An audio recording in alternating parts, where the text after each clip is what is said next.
ने बात की, बड़े जन आंदोलन की घोषणा करें। अगर आप दोनों मुझसे हाँ कहें तो मैं इसकी घोषणा कर दूं।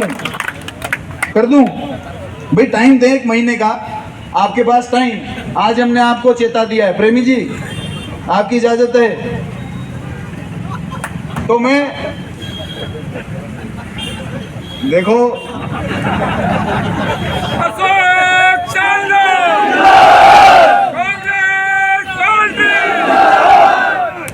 देखो एक बात बाबूजी ने बहुत बढ़िया कही कि अब चुनाव आएंगे 5 साल के बाद में, तब तक सब एक हो जाओ।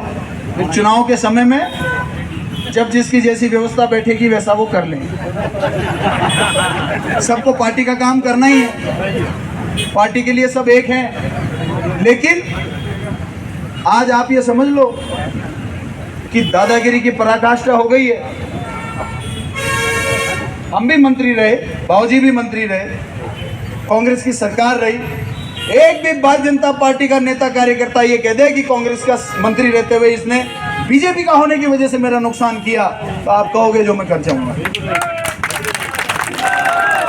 लेकिन आज देखते हैं कि कांग्रेस की कार्यकर्ताओं को छांट कर नुकसान पहुंचाया जा रहा है। उनकी निजी संपत्ति के ऊपर अटैक हो रहा है। किसी के ट्रैक्टर जैसी भी हैं तो उनके चालान देखकर उनके घर से उठाकर चालान हो रहे हैं। ये एक बिरला जी का ओएसडी घूम रहा है यहाँ पर, मूंछ बढ़ा के, साफा पहन के, लंबा तुर्रे वाला। क्या मांगते हो आप यहाँ पर? आप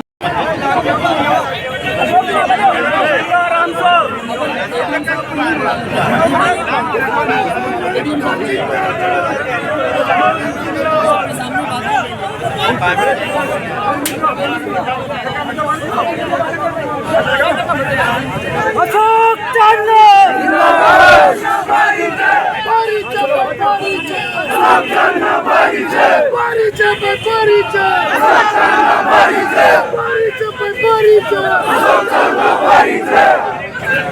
राहुल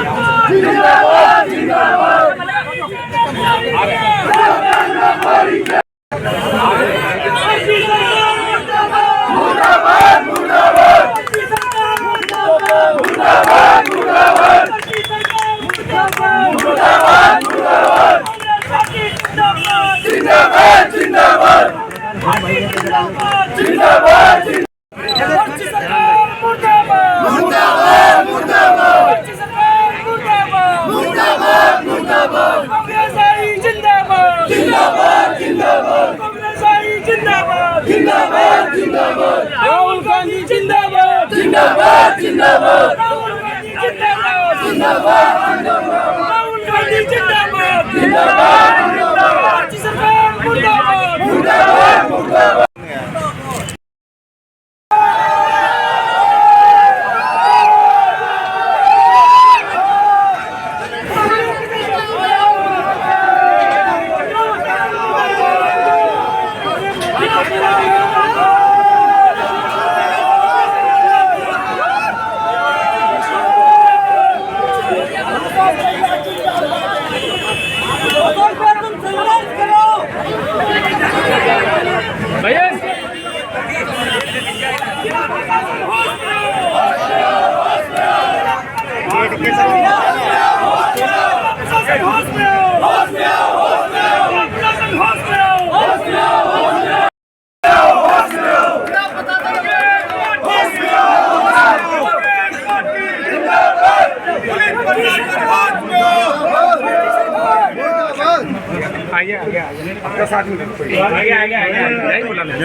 एक भी आदमी सीढ़ी नहीं चढ़ेगा। ठीक है, हमने बात करने के लिए।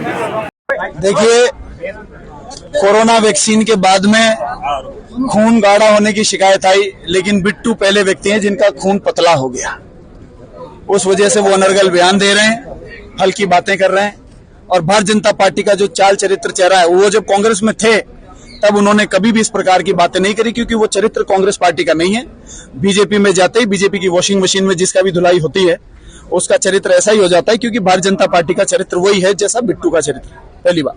दूसरी बात, क्योंकि पूर्व में भी मैंने चिट्ठी लिखी सामान्य कलेक्टर महोदय को, सामान्य मुख्यमंत्री महोदय को, कि आप जल्द तुरंत प्रभाव से गिरदावरी कराकर जिन किसानों की फसल खराब हुई है, क्योंकि अगली फसल की बुआई का समय बहुत जल्दी आने वाला है, उससे पहले प्रक्रिया पूरी करके उनको मुआवजा देने का काम करे, ताकि किसानों की अगली फसल के खाद बीज में कोई मदद हो और उनका नुकसान की कुछ भरपाई हो। लेकिन मैंने साथ ये भी आग्रह किया था कि जनप्रतिनिधियों के साथ में आप क्या कर रहे हैं, कैसे कर रहे हैं, उसकी एक मीटिंग खुली होनी चाहिए, ताकि जनप्रतिनिधि आम लोगों को बता सके कि ये प्रक्रिया चल रही है। वो मीटिंग इन्होंने नहीं बुलाई, तो बूंदी जिले के किसान और नेता इस कंफ्यूजन में है कि ये कुछ काम कर भी रहे हैं कि नहीं कर रहे हैं, उसलिए पारदर्शिता प्रक्रिया में नहीं रही। उस वजह से आज किसानों का भी इनको सचेत कर दिया है, चेतावनी दे दी है। सब जिले के किसान, सभी जाति वर्ग धर्मों के किसान, सभी, मुझे लगता है कि जितने किसान आए थे वो सभी पंथों से हैं, और वो सब मिलके सबने चेतावनी दे दी है कि 1 महीना टाइम और हम सरकार और जिला प्रशासन को दे रहे हैं। यदि 1 महीने में, आज 21 तारीख है, 1 महीने के अंदर अगली 20 तारीख से पहले मुआवजा बूंदी जिले के किसानों को नहीं मिला तो 21 अक्टूबर को भारी जन आंदोलन इनको देखने को मिलेगा, अभूतपूर्व होगा।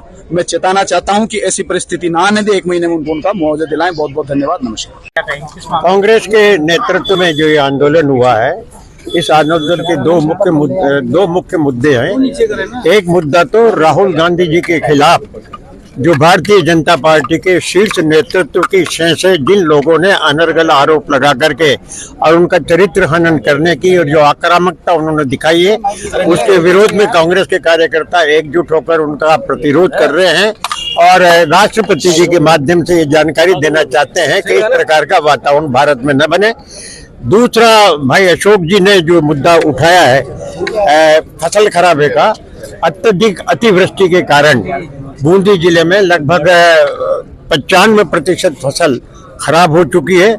उसका मुआवजा नहीं मिला है अभी तक, उसका सर्वे नहीं हुआ है, बीमा कंपनियों ने अभी अपना उत्तरदायित्व नहीं निभाया। इसके लिए हम सब ने मिलकर अशोक जी को ये अधिकार दिया है कि अगर 1 महीने में ये नहीं होता है तो बड़ा जन आंदोलन करें।